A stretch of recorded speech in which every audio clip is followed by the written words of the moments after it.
কথায় কথায় বলে ওঠে যে বিএনপি শুধু নির্বাচন চায়, বিএনপি নির্বাচন ছাড়া কিছু বোঝে না।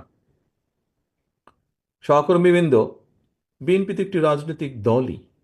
আমরা যেহেতু জনগণের শাসনে বিশ্বাস করি, জনগণের রাজনৈতিক শক্তিতে বিশ্বাস করি, আমরা যেহেতু গণতন্ত্রে বিশ্বাস করি, আমরা যেহেতু ভোটের রাজনীতিতে বিশ্বাস করি, স্বাভাবিকভাবে আমরা ভোট বা নির্বাচন চাইব, জনগণের কাছে ভোট চাইব, দেশের মধ্যে নির্বাচন চাইব।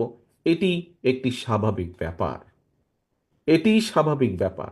একটি স্বাভাবিক ব্যাপারকে কেন কিছু সংখ্যক লোক অস্বাভাবিক ব্যাপারে পরিণত করতে চাইছে, সেটি আমাদেরকে চিন্তা করে দেখতে হবে।